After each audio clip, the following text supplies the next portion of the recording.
Hey everyone, my name is Mike Vaughn. I am the author of The Ultimate Guide to Strange Cinema, and I'm also a writer at Geek Vibes Nation. And I am Dillon Gonzalez. I am a senior critic for Geek Vibes Nation and also a co host of the Home Dance Film Festival podcast. And welcome to a Video Addict new release roundup. As always, we have a lot of really great titles, very wide ranging, in fact, which is always a lot of fun. And with that, I think I'm going to just kick it off with my first title, which is a really cool one. Called Yellow Brick Road. Um, Yay. and this is from Lightyear. And so this is a updated special edition. There's the back to show you some of this is a stacked release. It's really cool. And just before I get into this, we are doing a really awesome giveaway. It's very easy to enter. All you need to do is comment on the video and tell us, out of everything we talked about, what are you most excited for? And that's Yeah. all you need to do. And you Yeah, could we have win 3 copies of this to give away. 3 copies. So Plenty of chances. And yeah, it is a fun movie. So it's really interesting because I had heard a lot about this movie, but I've not actually seen it yet. So the best way to describe it is a very trippy kind of Blair Witch Project vibe. Like it's not a found footage film, but it does definitely feel like it takes a little bit of inspiration from Blair Witch Project, which isn't a bad thing because that movie rules. Yeah, I will say a lot of some of the plot at times doesn't really make a lot of sense, but I will give the filmmakers a lot of credit for really trying to go deep with the horror and really doing a lot on what was probably a very modest budget. And this movie has found a nice cult following over the years, and I think it's overall a really fun, kind of enjoyable movie.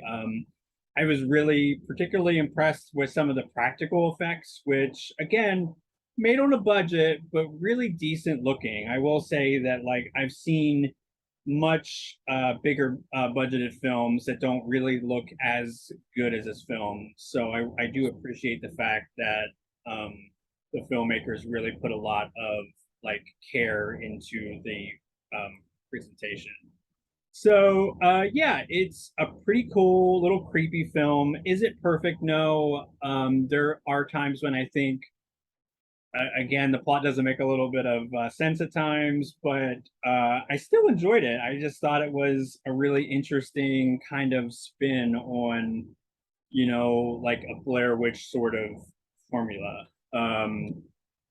And so as I said, this release is pretty stacked, and overall it looks really nice.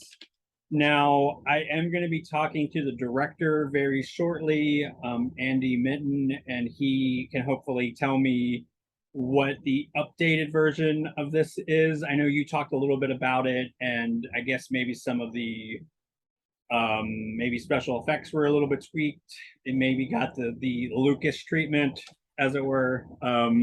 Yeah. But that'll be fun because I got to see Andy's new movie, The Harbinger, and I thought it was a really cool movie. And I'm really excited to kind of dig into that with him and also talk a little bit about um, Yellow Brick Road. So, usually I say this to the end, but you're going to want to make sure you're subscribed to not miss that. But yeah, Yellow Brick Road, a pretty fun movie. This release is awesome. Like they really did put a lot of care into it, so highly recommend Yeah, I enjoyed watching that movie. What I really like about that one specifically is just it has a really nice sense of like psychological dread and it. just people slowly losing their minds and just how like it's a kind of like I said, it's maybe not explained to like the most satisfying way, but like the journey getting there and just seeing people kind of unraveling is really fun. I won't spoil it, but there's this one really unexpected moment, at least in my eyes, about like halfway through the movie. It's like it tests the boundaries of like their limits of the special effects budget, but just seeing what happened, I was just kind of like, what is happening? And if you just want to experience that in a movie, it's just like that, what is going on type feeling. This Yeah. one delivers. It's a lot of fun. Yeah, it is, and it's nice because I've seen his other films, and it's interesting to see how he's kind of grown and matured as a storyteller. And like from going from this to like Harbinger, I could definitely see a big leap in that. So it's pretty fun. And yeah, I mean, if I mean, this cover kind of sells it for me anyway. So yeah, and just to say again, you can win a copy of this. So just comment below. Absolutely. I know we say this in a lot of our transitions, but there's not really a good transition for this. I have a release that I'm very excited about. I just actually published my review the day we're recording this. It is a new Criterion release of Buck and the Preacher, which is Sidney Poitier's directorial debut, which like has a fairly interesting backstory of where he wasn't originally going to direct this movie, but there was a white director who was hired, and like a couple days into it, they could really tell that there wasn't like the story wasn't going in the way that they was hoping it would go, like taking the tone like that the Sidney and co-star Harry Belafonte was kind of hoping. And since they were producers on the movie, they were able to kind of excuse him.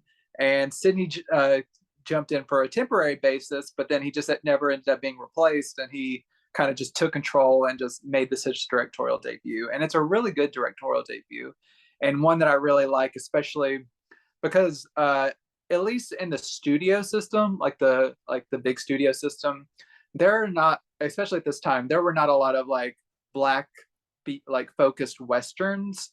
It's like I love westerns. I'm a huge fan of the genre. I've gotten like way more familiar over the last few years with all like the releases from like the Warner Archive and Kino Classics and different labels. So I've seen a lot of westerns, but they're very white. And there were black people who weren't like just like slaves in the Old West. Even though this does deal with slavery, Sidney Poitier, he plays a wagon master who is helping freed slaves go from Louisiana to like Western unsettled Western territories. But just because slaves were freed back in the day didn't mean that their masters really wanted to let them go so easily. So they would hire bounty hunters who would track them down and try to bring them back after they had left in various ways. So that bounty hunter is interestingly played by Cameron Mitchell, who you talked about on the Toolbox Murders. So it's interesting to see him like in a more like quote unquote respectable movie. But he's had like a long and varied career himself. But this movie, it's not hugely like upending the genre or anything, but like the point of view and perspective this is able to tackle is really interesting, because it is two black men, Sidney Poitier and Harry Belafonte, who Belafonte plays kind of, he plays the titular preacher, but it's kind of like tongue-in-cheek because he's like a con man who like poses as a preacher. And the two start out kind of antagonistically, but then come together in the end to take down or to protect their people against this bounty hunter, and just kind of that dynamic and how they grow. And it's a really solid movie. It's very entertaining. And it's like I said, it's good from a representational standpoint, just because we don't get a lot of black westerns, but also it's a really entertaining movie. So I had a lot of fun with this, and just it's such like a breath of fresh air to see a western that's just not like the same old. Like this had like a slightly different plot, like different motivations, and I really really like that. And plus you have Sidney Poitier, who's like one of the best actors of all time, and Harry Belafonte is also an excellent actor, and just a bunch of other, like Ruby Dee is in this as Sidney Poitier's wife. So ton of great actors, and they're doing like amazing work. This new release from the Criterion Collection comes from a new 4K scan of the original camera negative that was conducted by Sony, and they always do great work, and this is no exception. This looks fantastic. It's like all the like damage and everything has been like removed. It looks like pretty much pristine. The colors, like the earthy colors, are very rich. The sound's good. It's like LPCM mono, like 1.0 mono, but it comes through really clearly. There's not like a lot of audio distortion. So the technical presentation is really great. And then they have some nice special features as well, including like a 22-minute interview, like a interview with a historian who kind of puts this film into perspective. Another 13-minute interview with Harry Belafonte's daughter, who's kind of reflecting on her father's career and like how this film fits into it.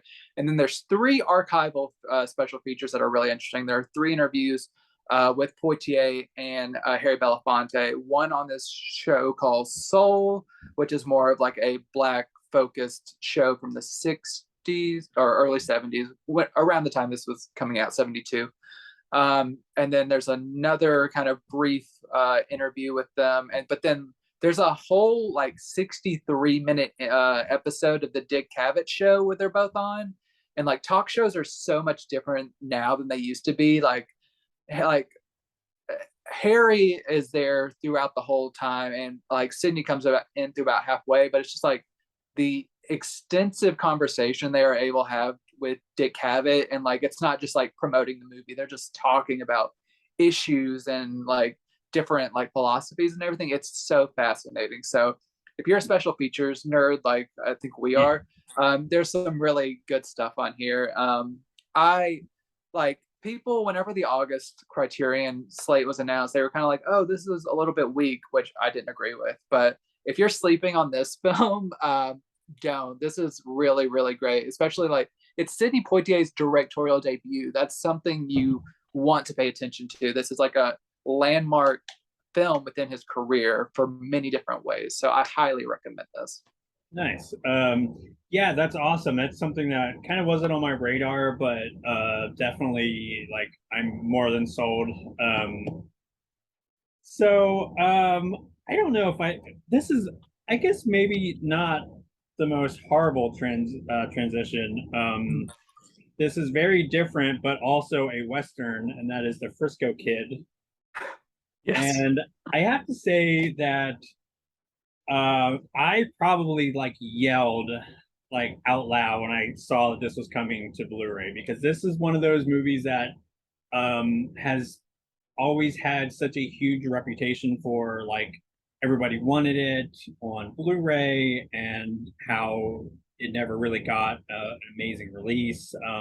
I feel like it has maybe had like a DVD release, so it's not that it's never been released, but like not in like a really nice high def thing. So the Frisco Kid is basically just a very wacky kind of comedy, buddy comedy with Gene Wilder and Harrison Ford. Um, and if you're not sold on that premise, like that premise alone, I don't know what to tell you. I think that it's quite an interesting movie. So um, this is a film from Robert Aldrich, who I am a huge fan of.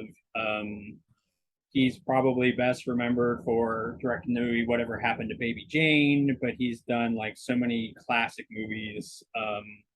And he kind of was a chameleon in different genres. So he was quite up there in age when he directed this, but I only mention that because he brings a lot of gusto and energy to this project. And I will say it's very uneven, but I'll get to what I kind of like first and foremost. First of all, Ford and Wilder work off of each other incredibly well. Ford is great, but Gene Wilder, of course, steals the show.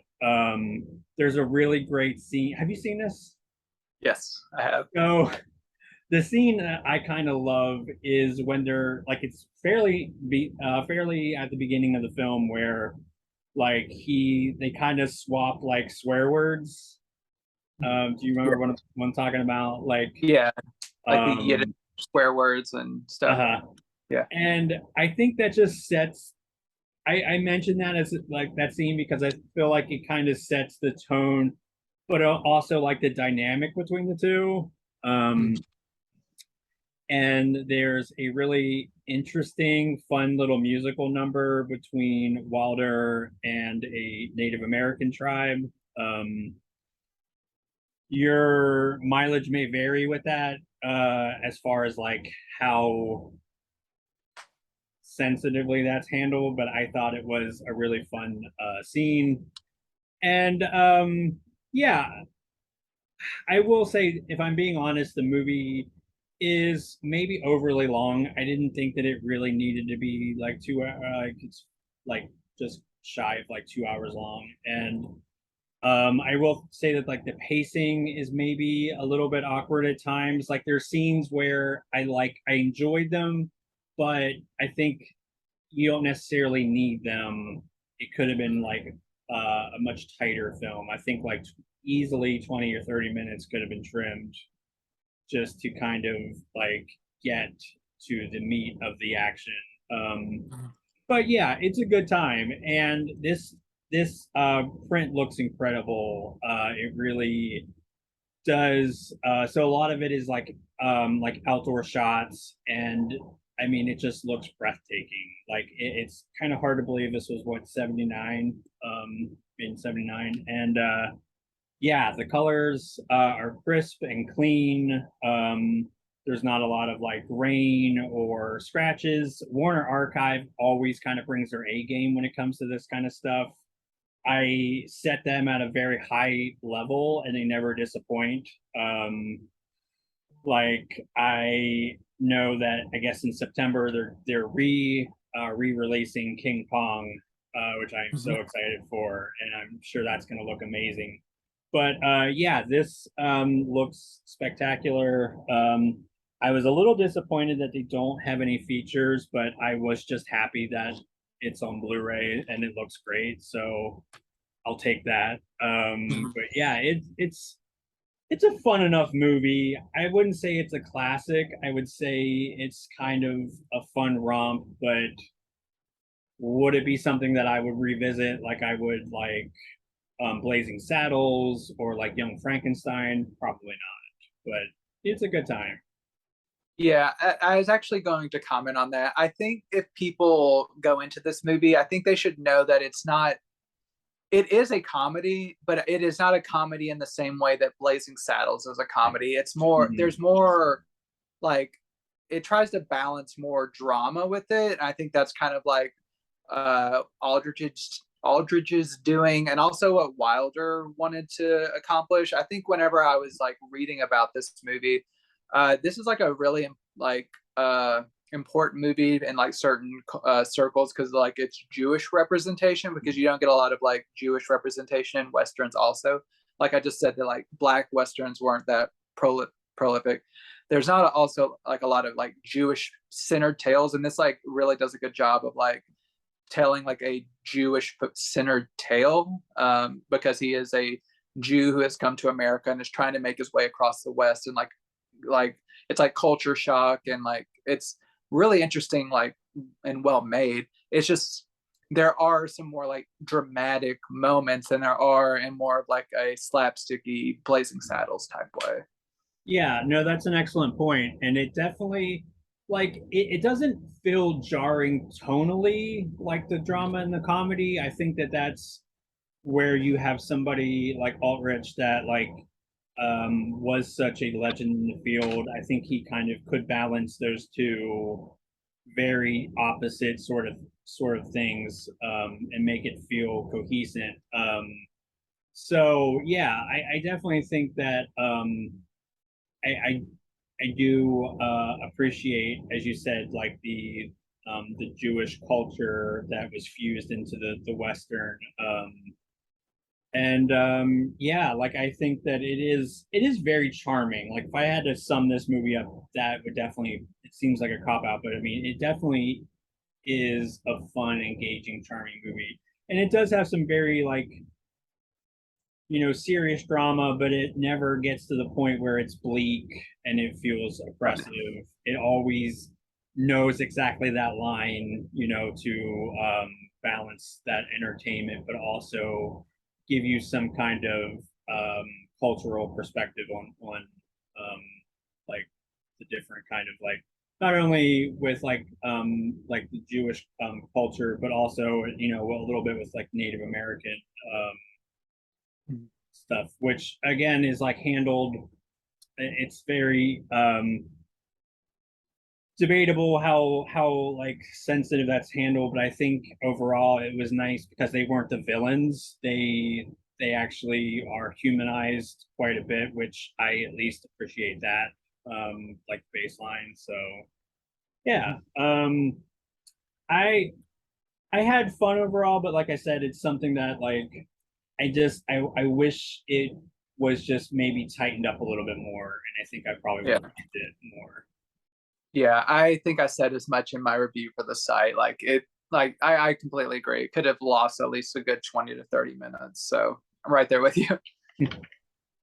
My next film is one I was pretty excited about. I mean, as much as you can get excited about for the subject matter, but I do love like all the different forms of animation can take. And that is the new movie Charlotte from Good Deed Entertainment, which is a tale set on the years just before World War II, and it focuses on the real life painter Charlotte Salomon, who was a German born Jewish girl who made some just like really beautiful, like kind of like groundbreaking in certain respects art.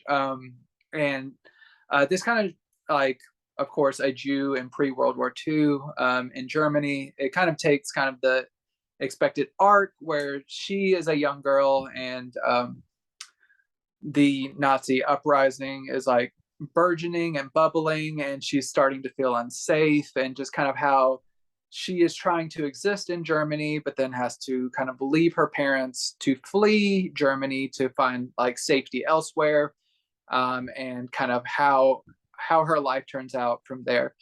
It's spoiling this movie is I mean it's history, but I'm not going to say like what ultimately happens to her, but I will just say she is a known artist, and it is interesting to get her backstory of like what happened to her in like in her young life while she was alive, and just the all kind of like the heartbreak around that, and some of the joy and some of like the like nice moments that she had, but it's just like it's a Nazi tale, so it's not going to be super joyous. But I was especially interested in this because this is from the studio who made the Oscar nominated Loving Vincent from like I think it was like Oh, 2017. okay.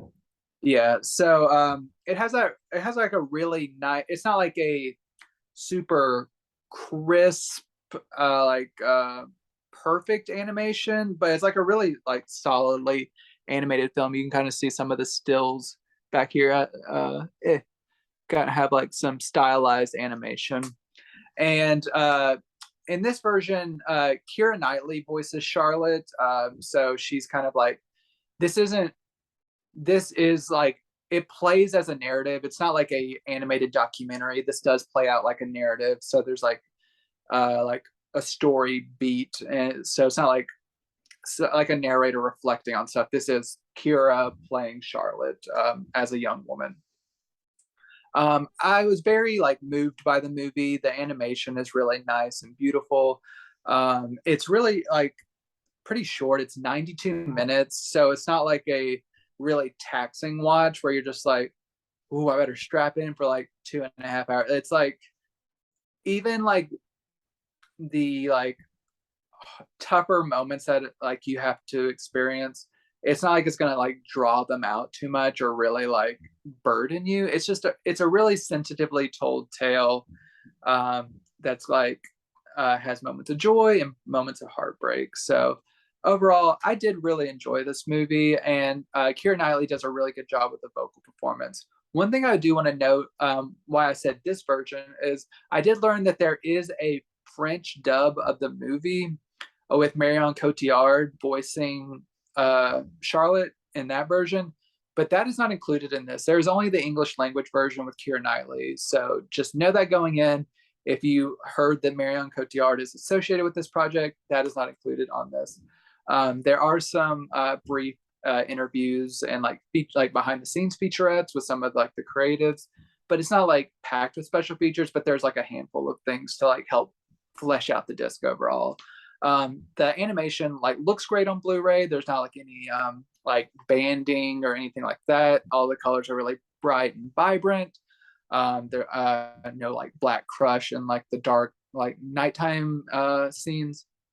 And it sounds great. So if you are interested in like this tale or like her paintings and just want to know more about her life, it is a really like just a, and I don't want to say entertaining movie, but it's a really moving, emotional movie, and I would recommend it. So Charlotte, I did really like it.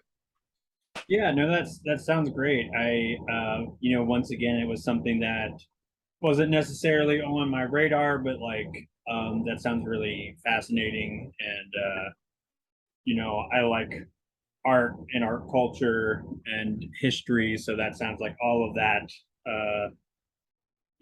together. So, there's no good segue into this, because it's very opposite, but, that is, Back to the Beach. Paramount presents number 34. So this is really fun. Like the packaging definitely represents how bubbly the movie is. Here's the features, and of course this has like the fold out poster. And as you can see, it is a very wacky time that we're having here. So show the inside. And now there will be a digital copy that's just not in here right now. And we pop the disc out and it'll show you the full inside there. And yeah, so first of all, have you seen this yet? I haven't gotten around to it yet. Okay, so I was curious because I think you would really like it. How familiar? Oh my gosh, I cannot talk. How familiar are you with like '60s beach movies? I've seen a few. I'm not like an expert by any means, but I've indulged. Okay.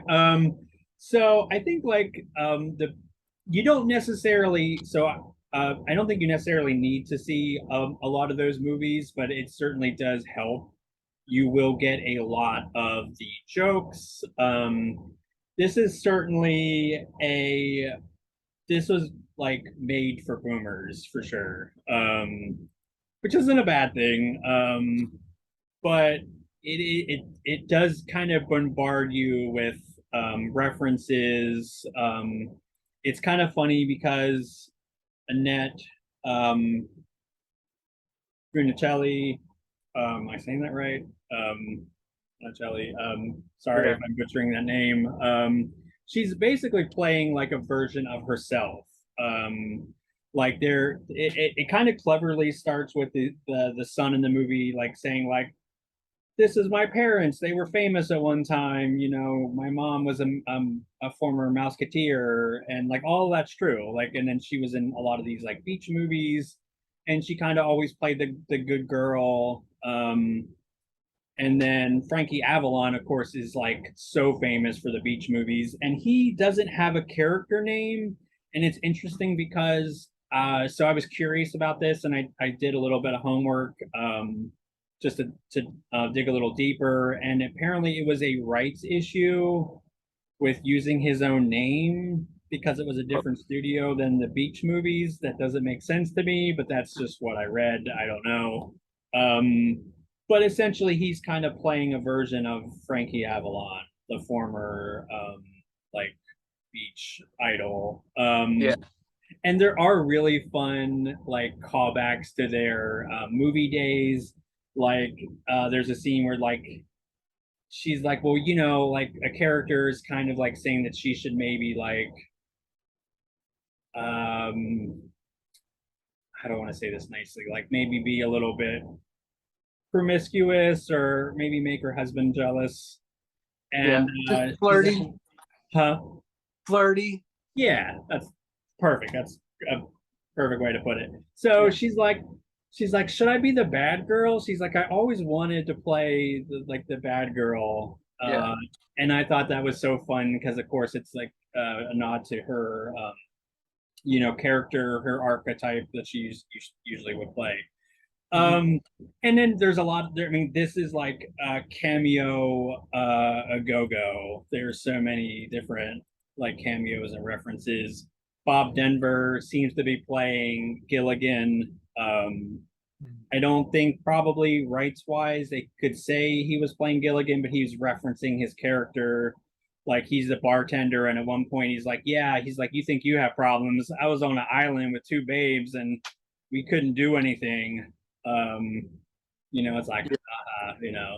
And I think at one point, like he's like, "Don't call me little buddy" or something like that.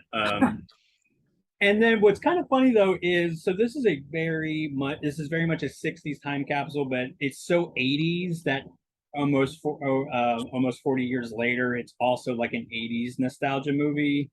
Like there is a big musical number of Surfing Bird with Pee Wee Herman that is wild.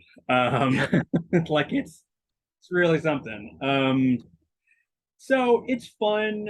I was entertained, but I think that it relies so heavily on a very specific kind of um, mode and genre that it wore a little bit thin for me, but I still enjoyed it. It's just I think a lot of enjoying this movie just depends on if you like those kind of movies and you're like okay with like them hitting you over the head with references every 2 seconds, which again, it's fun for a while and then it gets a little thin. But yeah, it's interesting.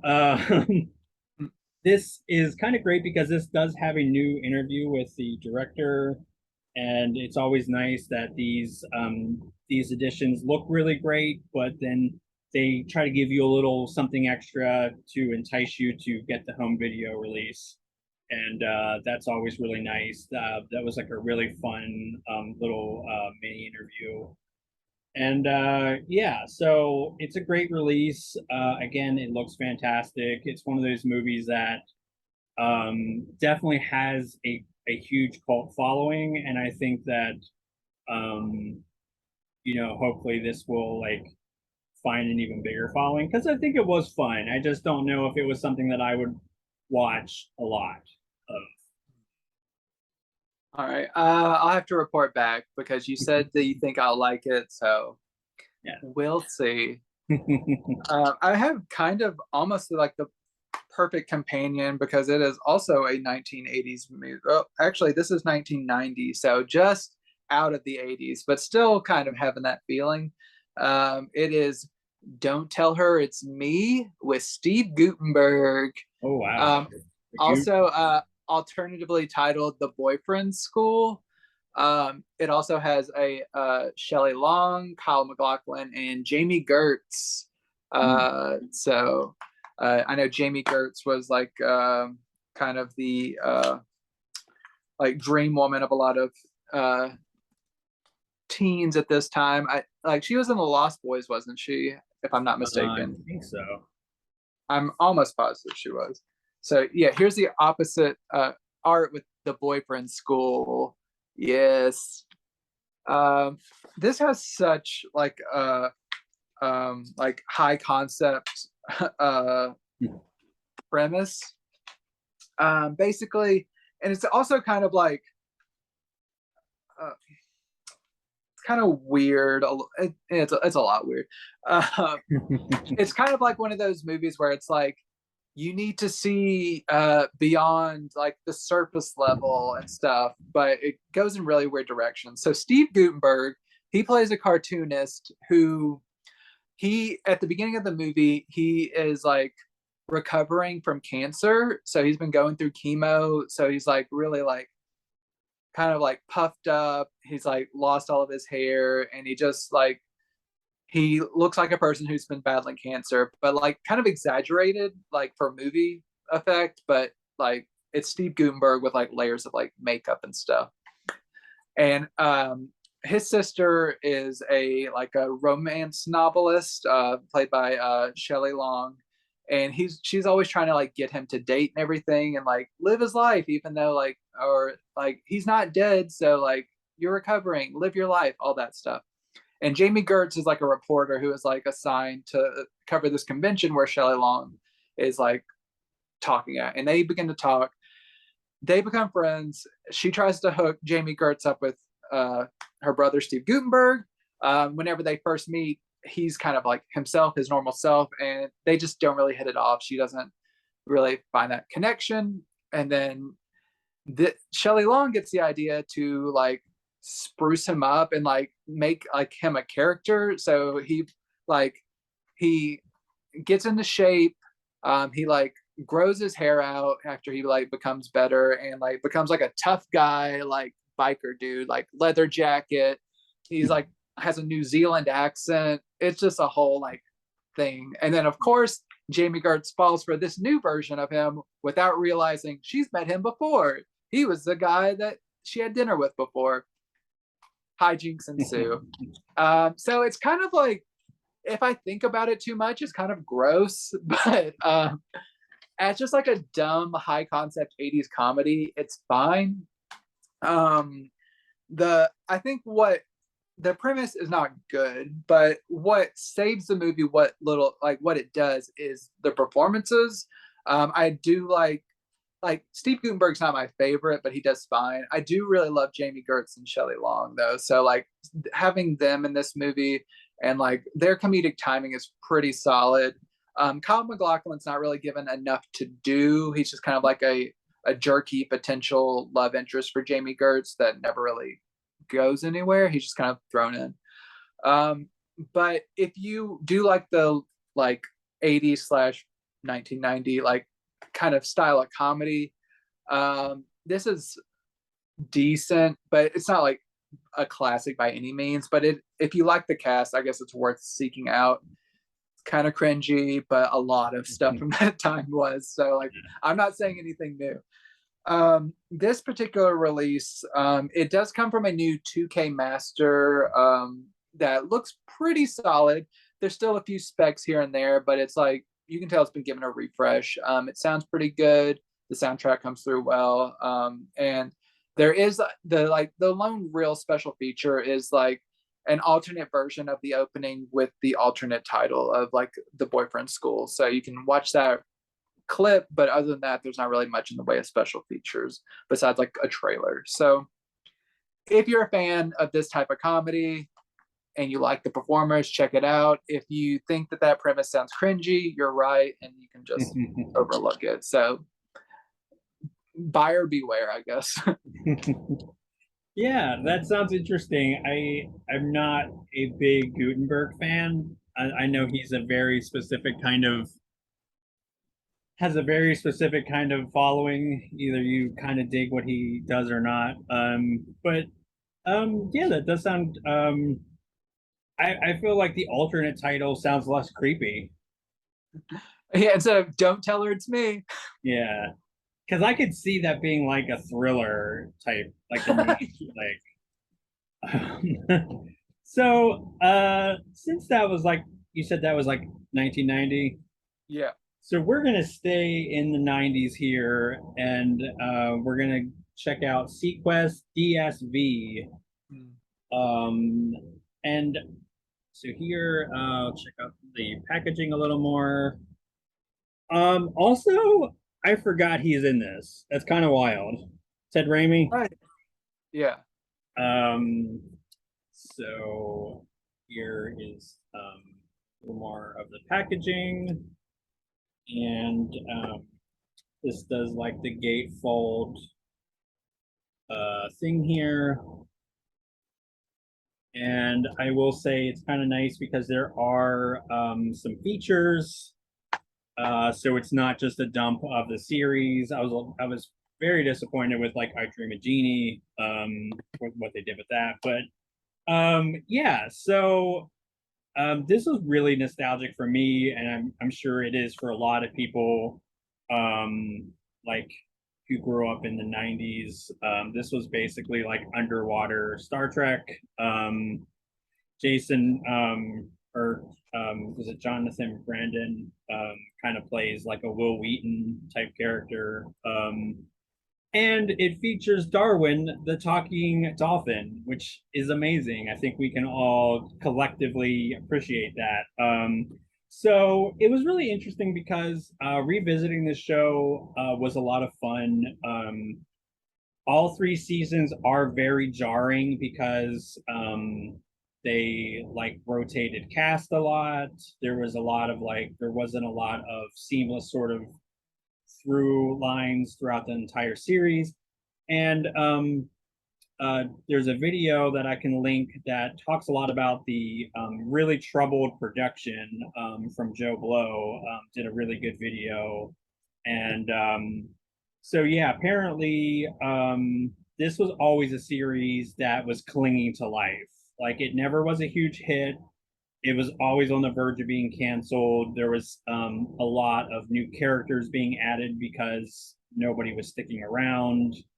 Um, Having said all that, it is fun. I do like how they sort of refine some of the characters from season one over to season two. And I do like how it does like tackle some pretty like serious issues, but it's still pretty fun and enjoyable. Like it never feels like, there definitely are kind of hammering home like social issues and environmental issues, but I still felt like the entertainment came first. So yeah, it is a fun series. It definitely is like Star Trek and underwater, which Yeah. I dig that premise. Ted Raimi is hilarious and awesome, and I think like it's not that he's like the main sell for me, but like he definitely is a huge sell. Yeah. Um, and I don't know, it was fun. I also forgot that this was produced by Steven Spielberg. Yeah. And we have like a Jaws connection here. So yeah, it was really fun. It's only 3 seasons, and the episodes are not that long. So this was like a pretty quick binge for me. And the series isn't perfect, but I actually appreciate what they were able to achieve now knowing how troubled the production was. Mhm. And that video is really fascinating. And like I said, I will link that in the description because that's where I got a lot of that information.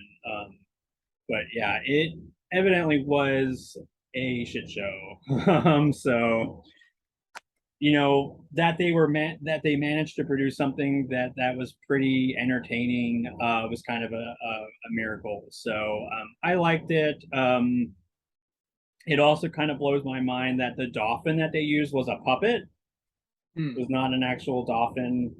Darwin was a puppet, and How dare I they mean, trick us like that?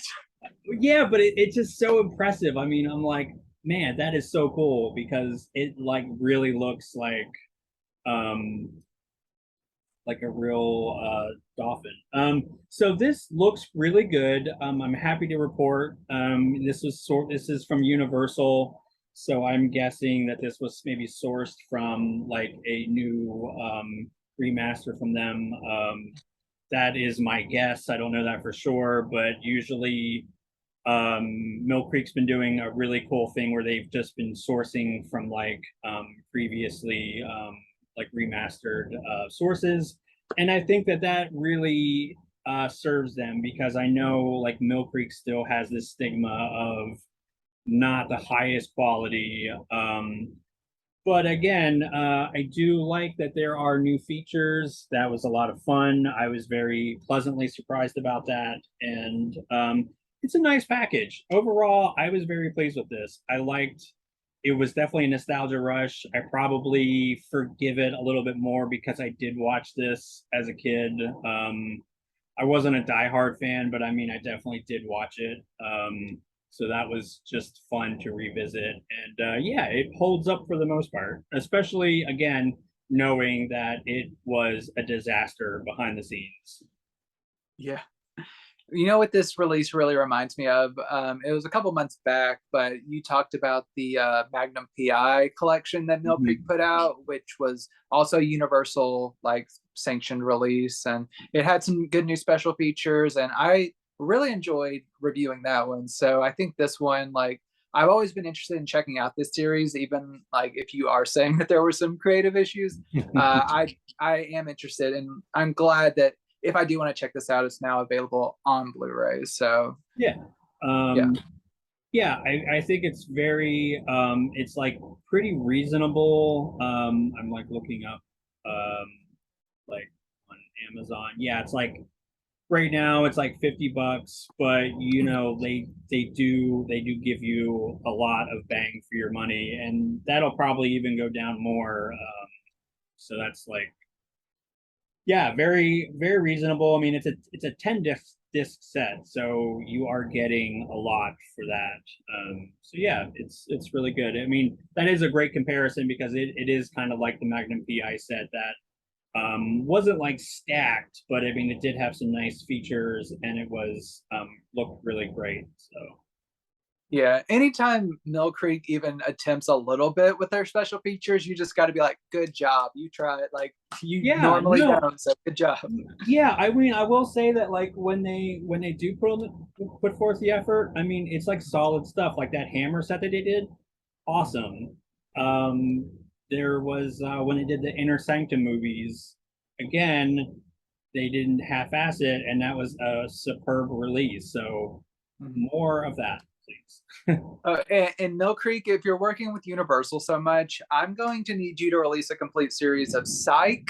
I loved that show back in the day, so get on it. Like, I need it. So I'll be here to review it whenever it comes Nice. out. I've never seen that one, so I It's second so that. much fun. Yeah, I know I think I might have caught a few episodes, but like it would be fun to do like a deep dive of that. So we'll Yeah, put I it in think the you would love universe. it. Yeah. Yeah. So okay. Transitioning to more modern times, a new release from this year. It is a horror release from IFC Midnight and RLJE. That is a Banquet, Mm. which is uh, it's more of a slow burn horror, and there are elements I really like about this, but it's not something I feel completely sticks the landing, unfortunately. But I do overall think it's a really interesting film. The basic premise of this is this is kind of it's set in Britain, I believe, and at the beginning of the film, um, uh, this girl's dad and this woman's husband has recently died by suicide. He was very sick, and he decided to kind of end his suffering. And the family's kind of like recovering from that loss at the beginning, and the girl, she one night she goes to a party, and she kind of wanders off into the woods. She's kind of like a little bit drunk and is kind of not in her right mind, and there's like a blood red moon that night, and she comes out and she seems fine, but not everything is completely fine. And what you soon start to realize is like she is no longer eating anything. She just like has stopped eating. And this like goes on like for first, like her mother gets concerned because she hasn't eaten for days. And then it turns into weeks, but like nothing is quite happening to her.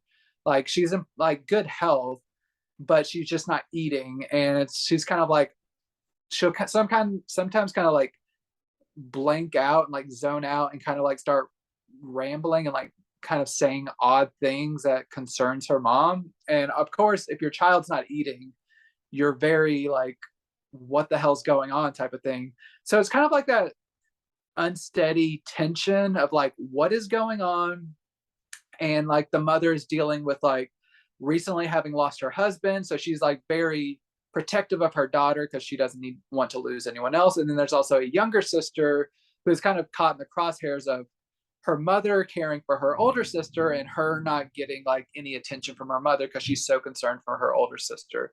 So it's kind of like there's like layers of this like kind of like dread of like it's very much centered in like the like a woman's perspective. This is a one like a directed by a woman, and it's like really well directed and intricately crafted, and there's a lot of like nice like commentary on different like issues like surrounding food and women's like bodies and like control of their own body and all of those types of issues. And there is like a little bit of like actual body horror in like a few moments, but overall, if you're like a horror fan going into this movie, I think you're going to be a little bit disappointed because it's not particularly scary. It's just kind of like uneasy for the most part. And then it also kind of has an ending. I didn't end up covering this on the show, but I read your review for it. It's kind of has an ending similar to The Righteous, where things are left more ambiguous. That is a recent Era video release, but you reviewed it at a festival last year. But it is left very ambiguous. So if you are someone who's wanting like concrete answers, you're going to be disappointed. Yeah. But it's a good film. It's just like there's so much promise in the setup. Like you're so on edge throughout, and you're just kind of like, this kind of fizzles a little bit. And yeah, it's fine. I just wish it was better compared to like what it could have been. It could have been so great, but it was just more like, that's pretty good. Like it's entertaining, but not great. Yeah. So like there are no special features on here for like the director to like give more insight into like what she was trying to go for or anything. So maybe that would have helped even more. This is like bare bones, just like really solid audio and visual, and that's it. You get to own this on physical media, which is enough for me, honestly. I love just being able to own something, but there are no special features to help like flesh out some of like the thematic resonance of this movie. So I recommend watching it if it sounds interesting to you. Even like if you're like a scaredy cat who doesn't like horror mostly, you'll be fine with this still. Like it's not scary, but like horror nuts who like really want something that gets their like pulse pumping, I think you're going to be a little bit disappointed. So worth a watch, but like tentatively, like just like hesitant recommendation. Yeah, I mean, definitely, I would say it's pretty spot on of my review as well. It's interesting, but it doesn't maybe go far enough into its themes to be really that impactful. But still worth checking out. So this one is one that was really a huge blind spot for me, and that is Event Horizon. And first of all, I just want to say this packaging is cool as hell. Yeah.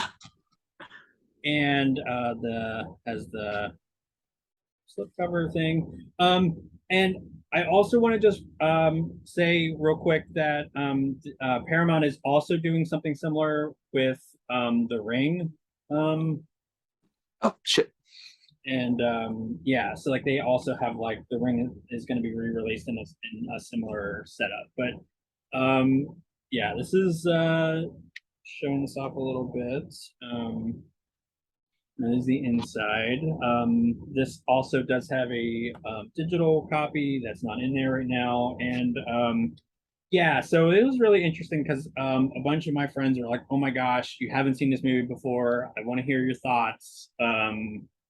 And I will say it is an interesting mess. Yes. It is, and that's probably putting it mildly, but I will say that it hooks you in, but I think, as I was saying with the other film, it doesn't really go into the kind of depth that makes it really interesting, or it doesn't explore its themes in a way that I feel like is sort of developed. I mean, it's not as developed as it probably could be. It was interesting because like when I was taking notes, I was like, definitely felt like Hellraiser in space, which we did actually get one of those. But this was fascinating because when I was doing a little more research on it, apparently Clive Barker did act as kind of a uncredited like I guess had talked to the director and maybe gave him some notes or something.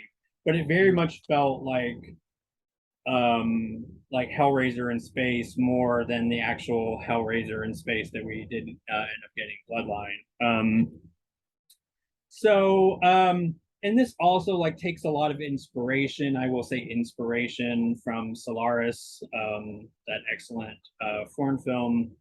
Um, and yeah, but it's so fun and a cheap like, and this seems like a cop out, but I really was digging the cheesy 90s like high concept horror in space. There was like a flirtation with that in the late 90s of these kind of films. And yeah, I mean I love all that kind of stuff. And visually this is fantastic. Like this movie looks gorgeous. I don't care if you hate the movie, but you have to give it credit for just looking gorgeous. Like the cinematographer was pretty well renowned. Like it had people like on the visual side that worked on things like Blade Runner, all these like amazing like uh, fantastic films. And I mean, the look is just so on point. The story, though, not so much. And the caveat to that is there apparently is a uncompromised longer version of the film that has never really been found, although supposedly there's a VHS work print Yeah. that is out there. So that brings me to this point. This does not have that director's cut. Um, Sorry to burst your bubbles if you were kind of hoping for that, but is just the theatrical cut. There are some deleted scenes.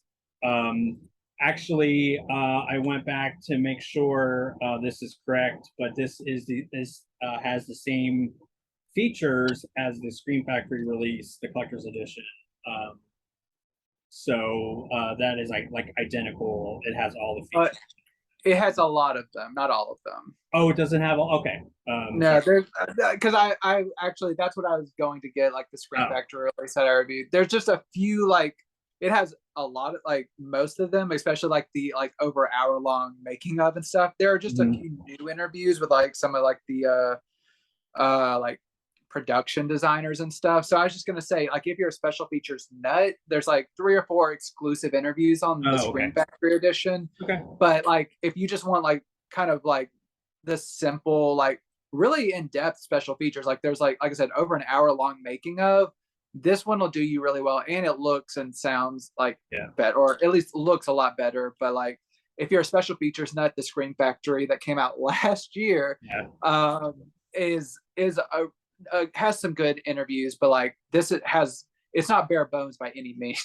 Oh yeah, yeah. No, no, thank you for letting me know that because I guess I did miss that. But yeah, so it's yeah, it's a trade-off. It's like it definitely does have some nice features. I am like somebody that has like both of these. This was actually the first time watching it. I had the collector's edition Screen Factory for a little while, Yeah. but just had not dug into it yet. But yeah, this I mean, visually, like I said, this movie is incredible. So I mean, the 4K version of it really does come to play, and like I did subsequently go back and watch my Screen Factory version, and I will say that it's not I mean, it is there is a difference. Is it a huge difference? No. But I think that it's definitely this is a lot crisper and clearer looking.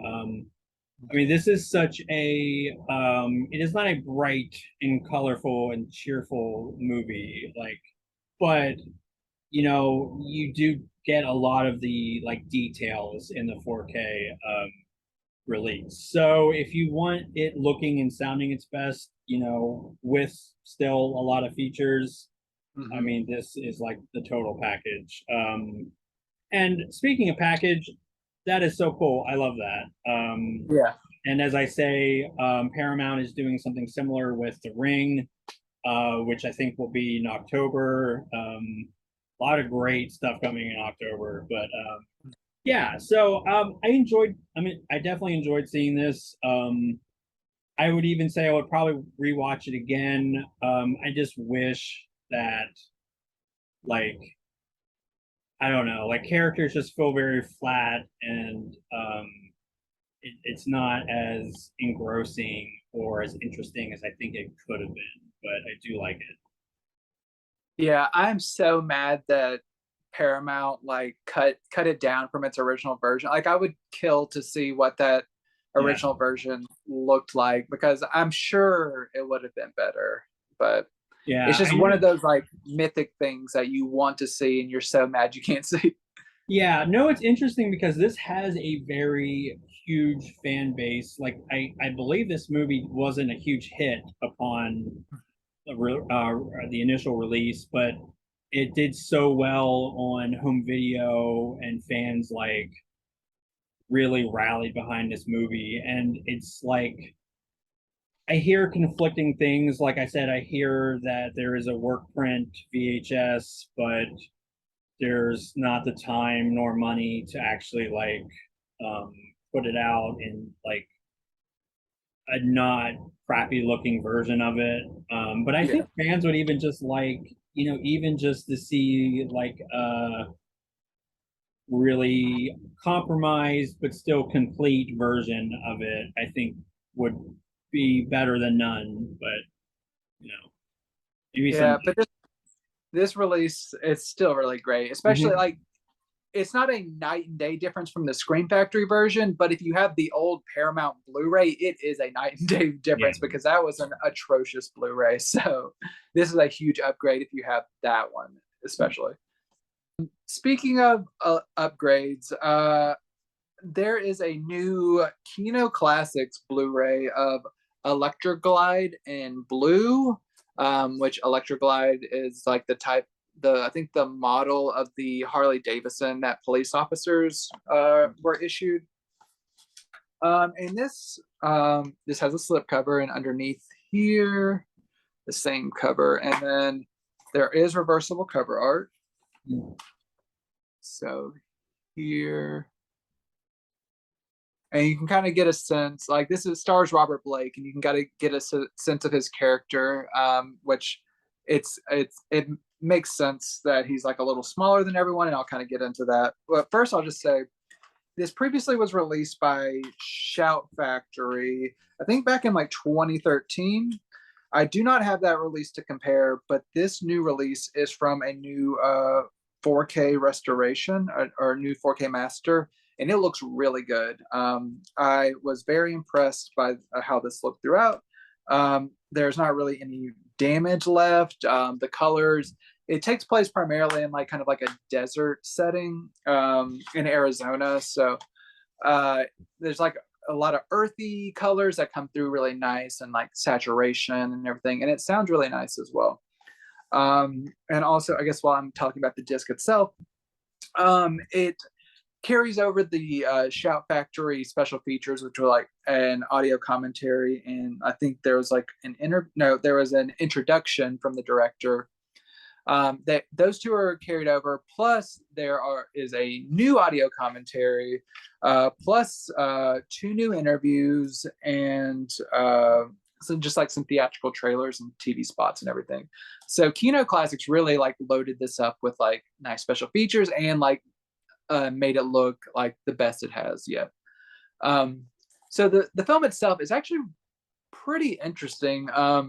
I liked it a lot more than I thought. Like, I was interested based on the premise, but like I ended up liking it more than I thought I would. Robert Blake, he plays a highway patrol cop, like a motorcycle cop in Arizona, who has kind of like these not delusions of grandeur necessarily, but he aspires to be a detective, and he's kind of just always he has a really rigid, kind of like slightly off kilter personality, which kind of makes him feel like anything could happen in any given moment whenever he's like out on patrol.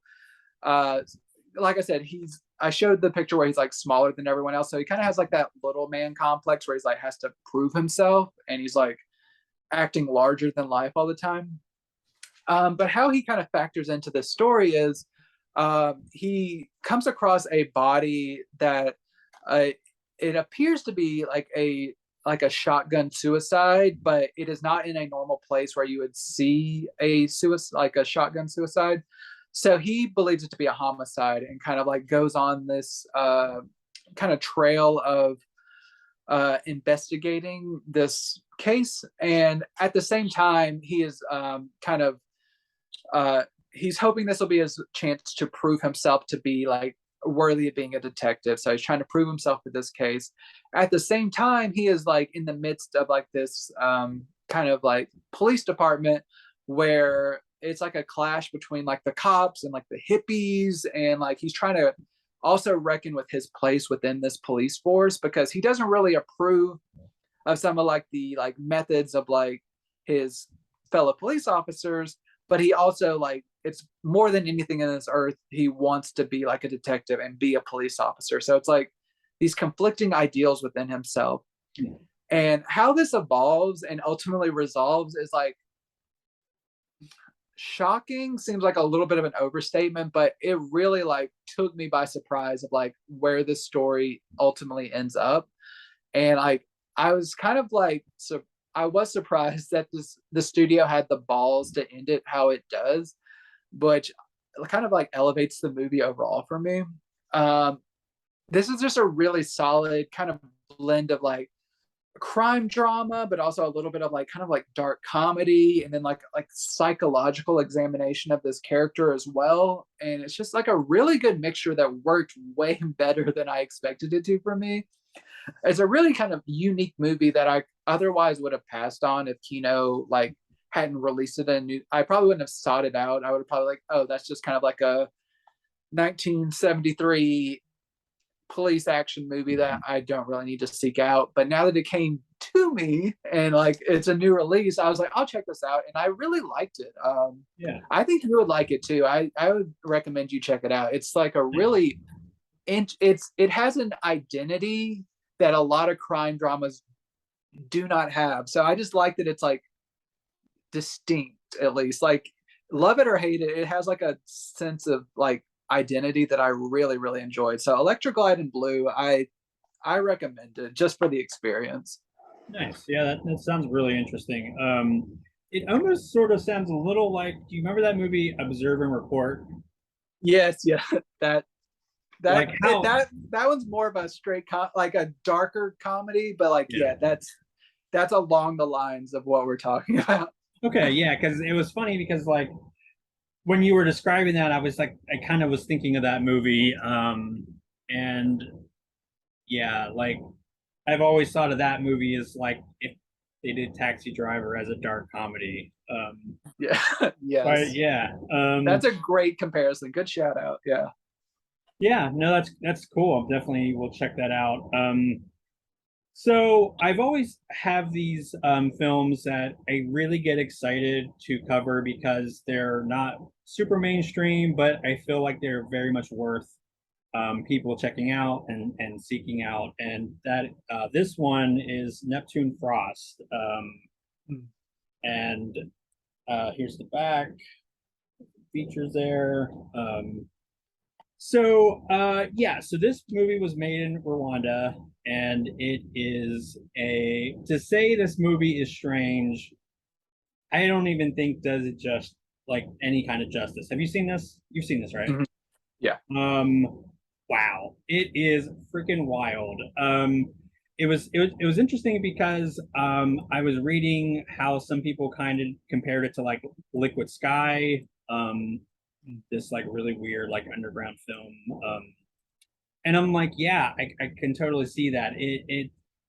It's very strange, but I like how it talks a lot about African politics, culture. There is an emphasis on gender and gender spectrum, and I thought that was also very interesting and I think well handled for the most part.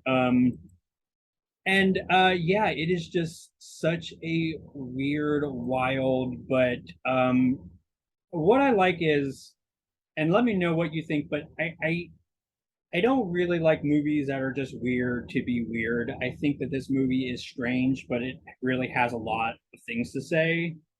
And I really appreciate that. I like that, yeah, it can go from one extreme to another, but like with the opening is just very harrowing, right? Like it's like so heartbreaking, but it again it balances it with this like strange sort of like very out there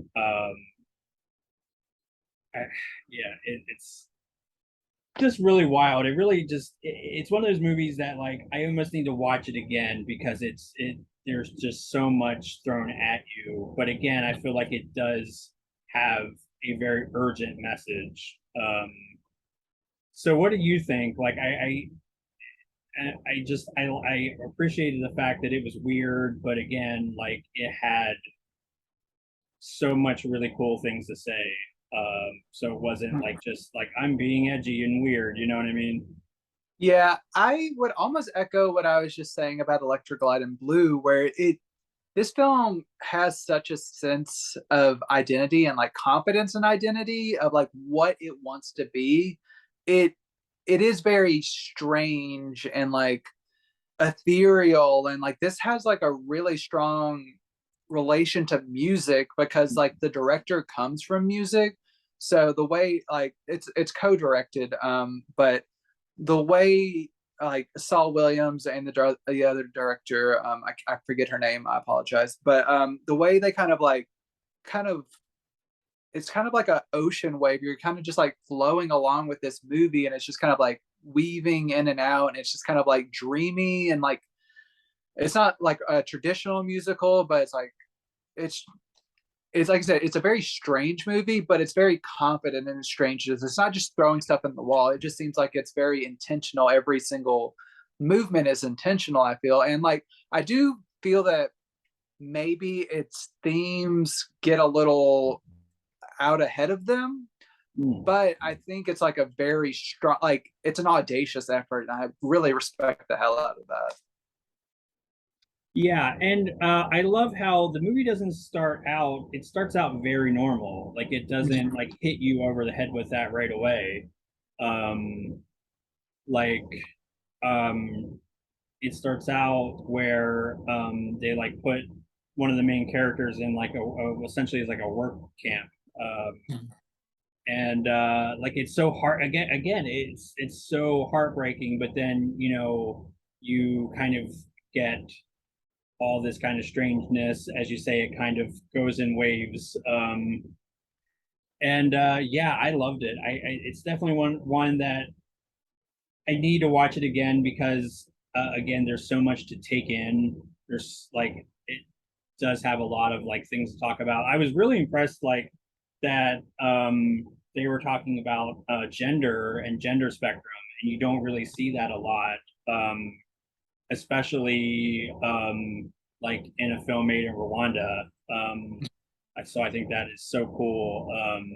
So yeah, highly recommend it. It's really awesome. The commentary actually helped me understand some of the cultural aspects a little bit better. Because I will say that it's a little overwhelming because I don't know that culture that well, but the commentary track really helps you fill in um, some of that context. Like I don't know, did you feel like I feel like you could understand it without really necessarily having that like deep cultural nuance, but it helps, right? Yeah, absolutely. Yeah, it can be a bit, like I said, overwhelming to like take it all in at first, but I think you it's not completely confusing or anything. You just kind of have to like stick with it and like pay attention and like give yourself over to this movie. Yeah, exactly. Like, this is not a movie that you can just play on your phone and kind of, you really have to engage with it. And I like movies like that, that like, Mhm. they kind of force you to be very present and engaged. And like, I love stuff like that. So I want to watch this again and, really like, every time I watched it and then I watched it with the commentary track. And then you kind of get more and more, I think, with each viewing. So worth getting, worth repeat watching, even, like, very highly recommend. Absolutely. Um, Continuing on my Kino Classics journey, I have a pretty interesting film from 1960, and that is The Trials of Oscar Wilde, Mm. with Peter Finch and James Mason, which is a pretty strong film. I would say it's possibly a little bit overly long at 2 hours and 10 minutes, but uh, overall, it's fairly entertaining. I think what helps this best is I guess like the first at least 40 to 50 minutes, I would say you get to really understand like Oscar Wilde as like a creative figure. He's like a very like vivacious figure in like the art world, and like he's just always like making a spectacle of himself and like really like holding court with people, and he's like a really brilliant like writer and everything, but he's just like a really like larger than life figure outside of his writing, and you really get a sense of that with Peter Finch's performance, and you really get to like you understand that he like may be a little careless with certain people's feelings, like especially like his wife's feelings as he's like doing his own thing, but you really kind of get acclimated to him before like later like pretty much the remainder of the movie he is put on trial because he is accused of sodomy and like other like issues that wouldn't be an issue today, but back in that time it was an issue that he is accused of having relations with. He is accused by this young man's son, young man, he's probably like in his early 20s, uh, the father of this young man that he is reported to be like involved with in some way, and it's kind of treated as like an open secret that everyone knows that Oscar is like a homosexual, and he has a relationship with this guy, but of course he has to deny it in like court and like protect his reputation and everything, and just saying like he's just like friends with this guy, and uh, just this it's a story that like it's if you know you know, like it's that type of story where the Oscar is not able to be who he is because it could land him in jail.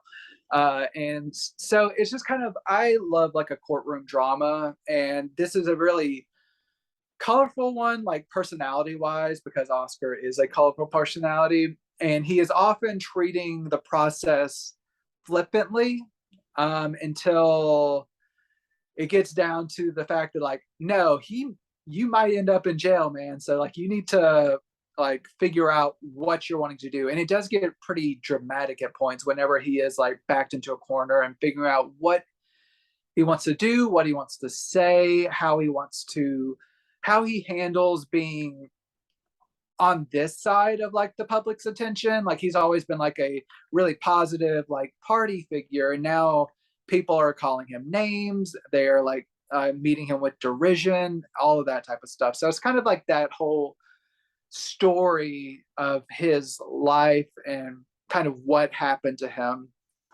And for those who like don't know about Oscar Wilde, I will not spoil the outcome of the verdict, but just to say this is a really interesting like snapshot of his life at like a very pivotal point where he was accused of all this stuff. And Peter Finch is fantastic. James Mason is also fantastic opposite of him. And like I said, it is a little bit overlong. It can become like a bit like aimless at a few points. It probably could have been like 20 minutes shaved off, like a nice hour, 50-minute movie, which still would have been a little lengthy, but like solid. But overall, I did think this was an interesting movie and it kept my attention. And I think the little extra length that they did have, it was beneficial for like adding like a humanity to Oscar Wilde that you might not know if you just saw the movie. So I think it's a solid movie if this subject interests you. Nice.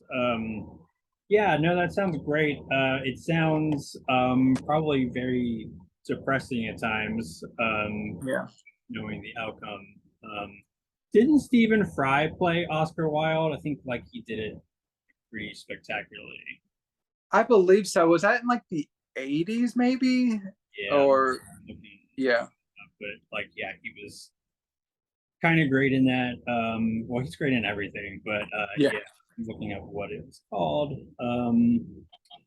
Yeah, and I do want to say this isn't from like a new 2K or 4K master from what I can say, but it is a solid older master. There's like a little bit of like density fluctuation at points and like a few like some specs here and there, but overall I think it's a solid release. There's no commentary, which is odd for a Kino Classics release, but if you just want to see the movie, it's a solid release. Nice. Yeah, I am not finding this, but oh no, it's just called Wilde from 1997. Okay, I was off on the decade. Yeah, he followed that role up with as a judge in Spice World, so quite the diverse Yeah. uh, portfolio. So, Yeah. my next title is certainly traumatic, but maybe not as bleak. Next Time We Love, with James Stewart and Margaret Sullivan and Ray Milland, which is quite the pairing, really. Jimmy Stewart and Margaret Sullivan did a lot of movies together. They had really a fantastic, they were so great together, which I'll get into. But this is a pretty kind of by the numbers romance drama. I think it's this pairing of Stewart and Sullivan that really, I think, really beefs up and elevates the material a little bit better. But the story is pretty charming, and I love Ray Milland is in this, although I would say he's severely underused.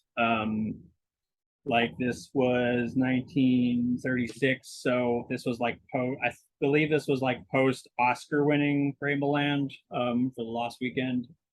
So it's kind of weird to see him in such a small kind of supporting role. But yeah, this is definitely not their movie, but he's in it and he's always great, even if his screen time is pretty limited. I think the biggest issue with this movie is they don't really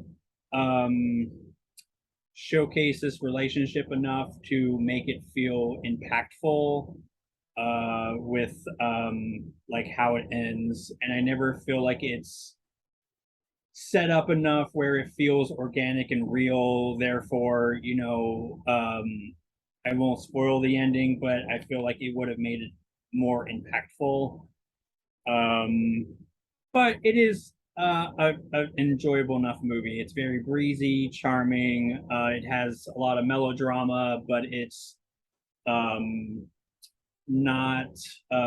It's definitely not a challenging movie in any kind of way, which is fine. It is interesting how this movie has aged. There's a scene that kind of comes to mind where Jimmy Stewart is oh my gosh, he's babysitting for like a couple seconds, and he has like the whole smear him with the baby, and this kid comes up to him and he's like, "What are you doing? You're a man. Why do you have that baby?" And it's so weird because like nowadays that's just like, he's being a dad and Yeah. helping raise the child, but this was like 1936, so it was like, you know, you're not a woman. Why are you doing this woman thing? It's so weird to me. Yeah. But it's an old comedy. It is great. I mean, I will watch anything with either one of these actors, but put them together and yeah, like The Shop Around the Corner is maybe one of my all-time favorite romantic comedies. Gosh, that is such a stellar movie. That is such a high bar to set, but this is still pretty fun. And for people that kind of like want to see more of these movies with them, there you go. And it looks pretty great. This comes from a brand new 2K master. Is it flawless? No, there is still a little bit of artifacts and debris, but I would say that it definitely, like the clarity wise, looks overall really great. And then this does have a new commentary track, which is also very entertaining. And yeah, it's a good movie. I definitely enjoyed watching it. Would I watch it a million times? Probably not, but I could definitely see being in the mood for just something like this is definitely like a comfort kind of like movie where it's just breezy, it's light, it's not very long, it's only 87 minutes, so yeah. Awesome. I'll have to check that out. Yeah, no, I think you would like this. It's it seems like right up your alley. Absolutely. My final one, also from Kino Classics. I know I'm on a roll. It is the comedy film They Went That Away and That Away, starring Tim Conway and uh, Chuck McCann. Nice. So yeah, so that's fun. There's no interior artwork, just normal Kino branded disc art. This one, it is a decent comedy, but there are issues with this. This one's pretty easy to distill. Both Conway and McCann, they play kind of like hapless police officers who are just like always just like bumbling around and getting like making like a bigger mess than like the criminals pretty much just with that within their town. They're asked by the governor if they can go undercover within a prison to like suss out where these thieves hid their loot. So he is the only one that knows that they will be going undercover. So he's like, it's like a top secret mission. So like their cover won't be blown. They go in undercover. Of course, I think the governor dies. I don't think he's just ousted. I think he dies. And so they are just kind of like stuck in prison, unable to prove that they are officers. And they keep trying to convince people like we don't belong here, but it's just like the kind of like, yep, everyone says that type of thing. And then just like kind of like hijinks ensue from there, where they're like trying to befriend their like the prisoners that they're trying to get information from, and then they like try to escape prison because they either if they can't escape prison, they're going to be trapped there forever because they have been sentenced to prison and they do not belong there. And it's just kind of like the normal hijinks that you would expect from like this type of premise.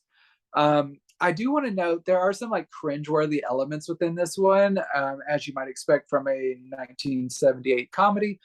But as we discussed earlier, near the end of the movie, they have to go undercover at this party where there's like a Japanese ambassador.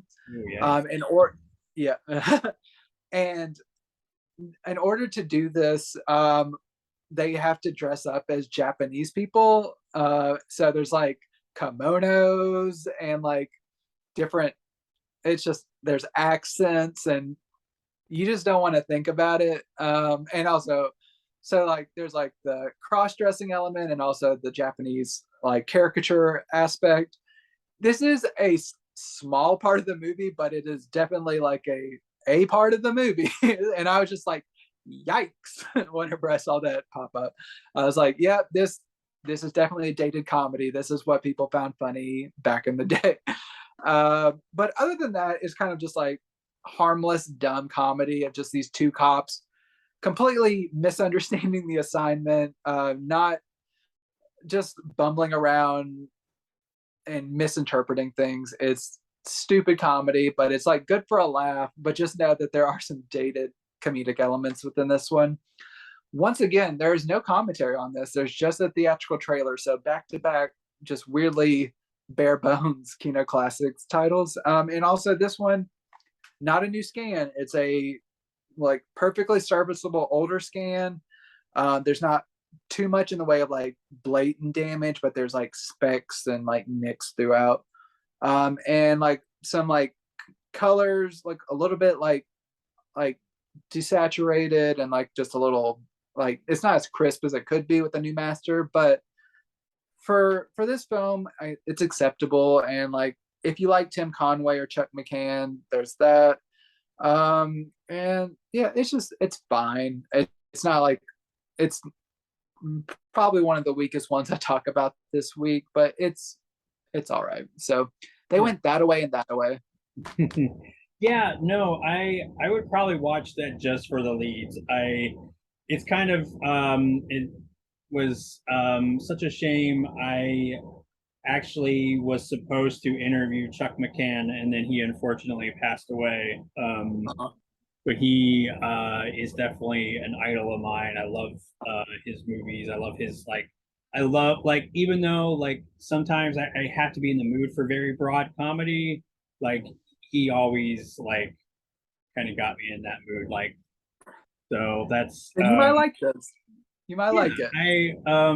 I definitely I'm very curious, especially with those actors. So definitely will have to check that out. It not like it's probably just an excuse to talk about this movie real quick, but it reminds me a tiny little bit of the Lavender Hill Mob, which is such a fantastic movie, and probably is much better than that.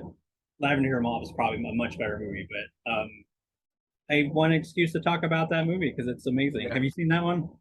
You've recommended it to me several times. I haven't been able to pick it up Well, yet, but I have to keep drilling it in yeah, until you. I know. I know. I'll get to it. I'll get to it.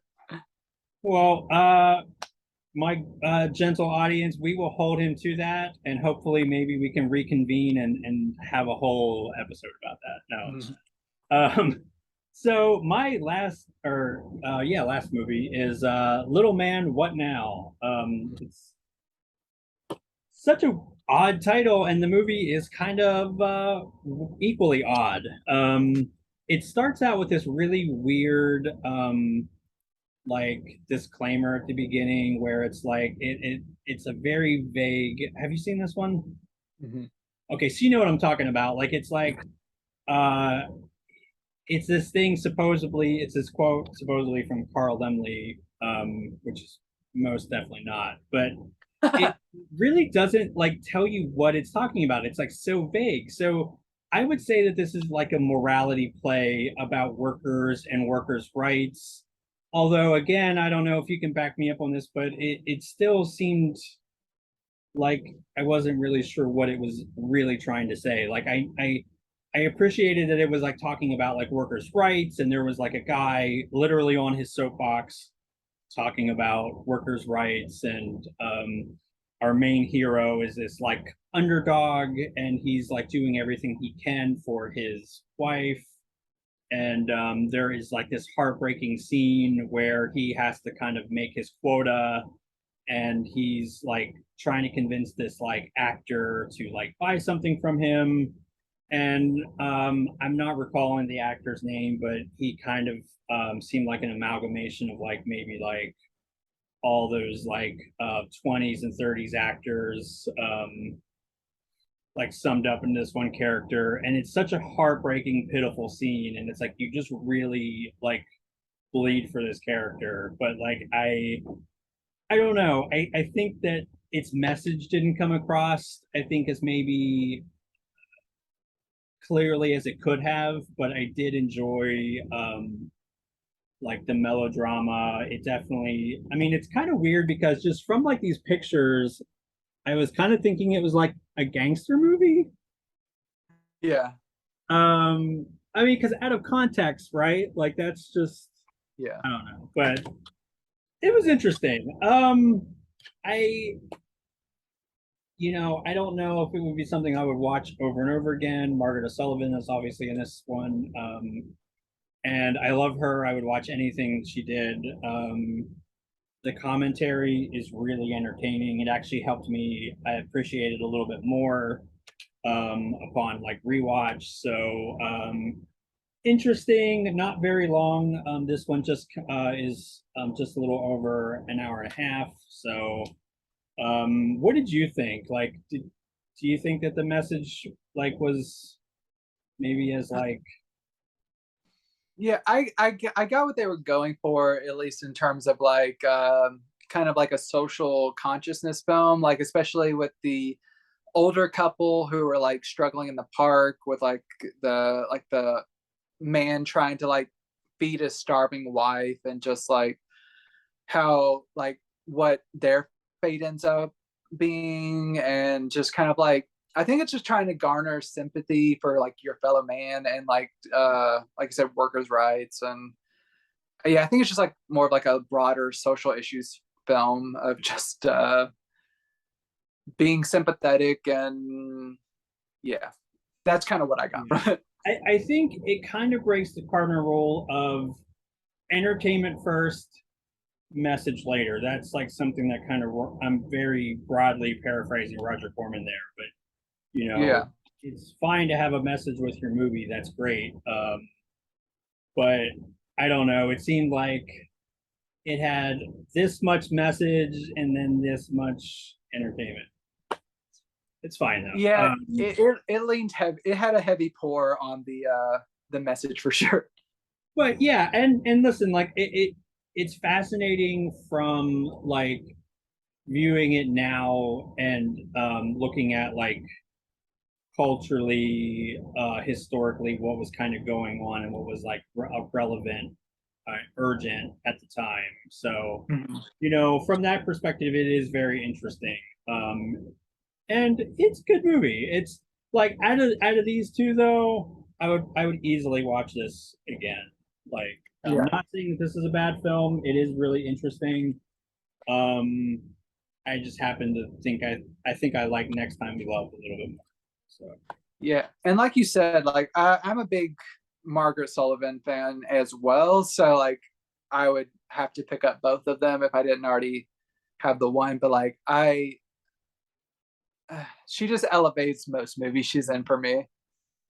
yeah, and she's fantastic in both films. It's interesting because I watched these back to back, which was pretty interesting. So it was interesting to see how she can interpret two different, very different characters, but she still brings her own kind of like brand of like her acting style and her persona is still very much there, just reinterpreted in different ways, and it's pretty interesting. So yeah, Yeah, we stand her in this channel, so that's yeah,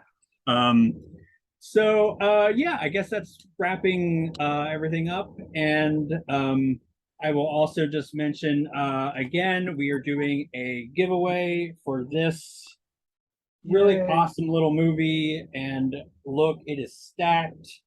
And just it's very easy to win. All you need to do is just comment below and tell us out of the billions of titles that we talked about today, which one was your favorite? What are you most excited about? And that's all you need to do. And you have 3 copies to give away. yes. Um, So you have your odds. The odds are in your favor, audience. So go for it. all right. Well, as always, definitely consider liking, subscribing, and commenting will enter you to win. Mhm. So, as always, thanks for hanging out with us.